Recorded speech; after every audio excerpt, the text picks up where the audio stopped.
Hello. Usually you're seeing me from the pulpit during my sermon. This time it recorded. Unfortunately, the sound was disconnected and nobody noticed it. So instead of putting images and no sounds and invite you to try to read on my lips, I will redo my sermon if you allow me. So here it goes. During my holidays, I read a very interesting article from The Onion, which is an American satirical news publication that makes some spoof news. And the article is entitled Local Church Full of Brainwashed Idiots Feeds Towns Poor Every Week.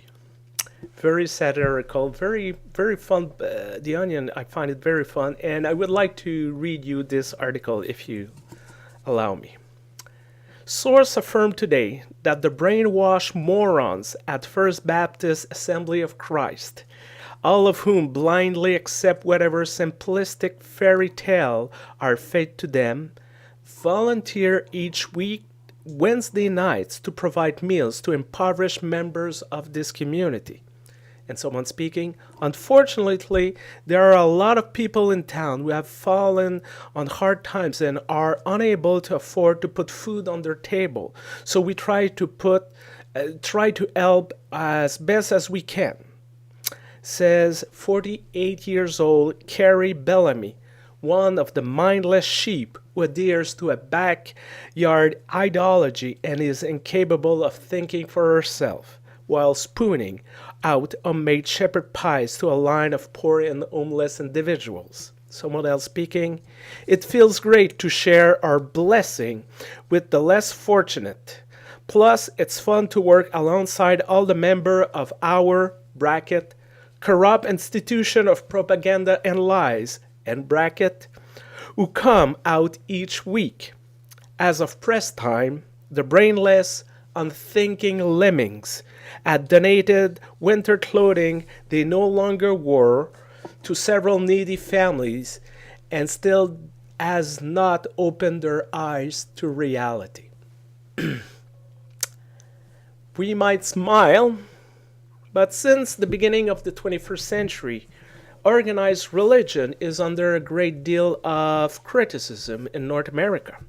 And during her research, Diana Butler Bass, great author, great public speaker, if you have the opportunity to read one of her books or hear her speaking, she's amazing. Anyway, Diana Butler Bass identified a series of events in the beginning of the 21st centuries, like the attack, the 9/11, the Roman Catholic scandals about cover-up of sexual predator priests, the hearings of the Truth and Reconciliation Commission about the abuse in the residential school system. A series of events like these that have shaped the public's opinion about religion and had led many to identify themselves as spiritual but not religious. Because these days, religion is often associated with abuse, about being judgmental, about politics, and even violence. Those who are still inside this institution, according to those people, must be a bunch of stupid morons who are afraid of change, afraid of modernity, who are trying to hold on to the little power they used to have. We might not agree with this view. We might complain. We can say it's not true. But our critics will say, well, we're probably not smart enough to make an enlightened assessment of our situation since our eyes has not opened yet to reality.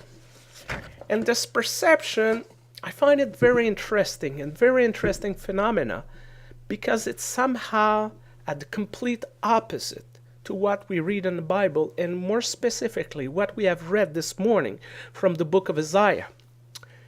The beginning of the 42nd chapter is a beautiful poem which has been called for the last century the first servant song. It's beautiful, and as it begins with, Here is my servant, whom I uphold, my chosen, in whom my soul delights. We might ask ourselves, well, who is this servant in this text? Well, the identity of the servant has been the source of very complex and long debates for many centuries. Many Christians firmly believe that it could be no one else here than Jesus himself. Well, others claim that the author was writing about his or her own context, so it must be the Persian king Cyrus or the nation of Israel as a whole.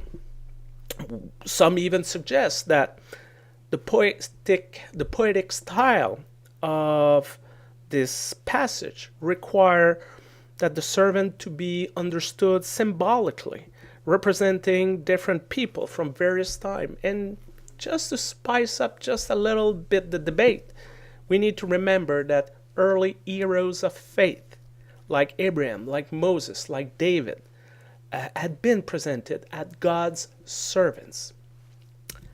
Well, this morning, I don't want to walk into this debate. I'm not really interested in the who is the servant as much as what is accomplished by this individual. And I believe here the text is crystal clear. God's servant brings forth justice to the people.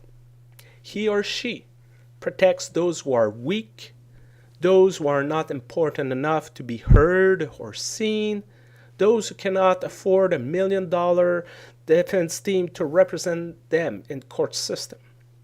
Because of God's chosen, people are treated fairly, the blind can see, and the prisoners are freed from dark prison. The servant of God works for the liberation, the renewal, the restoration of everyone, not primarily his or her friends, not exclusively for the people of Israel, but for every living and breathing creature on this planet. Like many ancient prophets of Israel had claimed before, God is in the business of creating justice for all nations. What might be slightly different here is the way this justice comes forth. Because traditionally, when we think of the way justice comes, we think of leadership. And good leadership, well, we have this image of what constitutes a good leader in our mind. It might be a king, a warrior, a prime minister.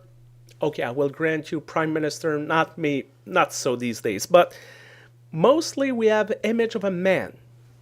This is our society, who has some sort of power, some sort of influence that can make things happen, we'll say. However, here, we do not encounter a king, a warrior, a powerful man leading armies to victory. God's chosen one does not execute justice by force, violence, intimidation, bullying, or closing bridges during rush hours. He or she does not shout, cry out, raise voice, or scream in the street until people finally understand. No, the prophet introduced us to a complete different model of leadership. Justice is to be carried out by God's servant through humility, reserve, nonviolence, mercy, meekness. His or her work is to be known as unobstructive, gentle, respectful of others, and patient. A bruised reed he will not break, and a dimly burning wick he will not quench, says the text. And yet no one should underestimate his or her ways. There is in God's servant a form of powerlessness that is somehow more powerful than anything else we encountered. And this passage, this passage confront and confuse us at the same time because it forces us to rethink our assumption about the kind of leadership that can bring justice into our world. Because we might find those words very inspiring, oh, very beautiful. But honestly, who would vote for a candidate running on a platform of tenderly caring for the bruised reeds of our world and promise that he or she will never ever use force to impose his or her ways?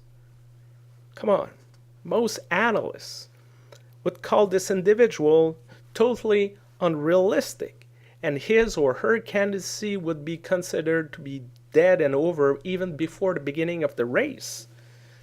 No, we are so used to look for our big guns when we want to get our message across, work for justice, that we expect the moderator of the United Church of Canada to write letters to the Prime Minister about every social justice issue of our days, and we expect that the power of this office will be more than enough to change everything and solve all the problems.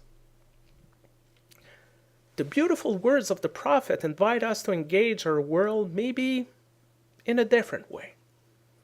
Maybe we should think a little less about hierarchy and a little more in terms of all of us.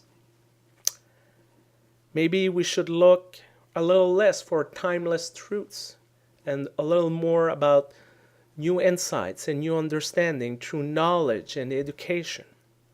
Maybe we should speak a little less and listen a little more, judge a little less and accept and understand a little more, and being a little less obsessed about being right and being a little more open about being in right relations. Maybe we should give more time, energy, and resources to forgiveness, reconciliation, and peacemaking. Maybe we should begin to believe that justice could be achieved through righteousness. Maybe we should begin to behave at this transformation as this vision could be at hand's reach. Today's text from the book of Isaiah offer us a very dramatic and very powerful poem about an individual, one single individual who accepted to be God's servant in order to bring justice to our world. God's chosen one is a leader who used compassion and wisdom to bring healing and liberation to all. And if we don't know exactly who is this servant, this man, this woman who the world might consider, according to this standard, as an idealist, a brainless dreamer, or simply an idiot, deep down inside each of us, we know that we can behave like God's chosen one. We can follow the way of this God's servant. All that we need is to accept the vision presented in front of us this morning. All that we need is to finally open our eyes to the reality God has put just in front of us. Have a great week. Take care of yourself, and amen.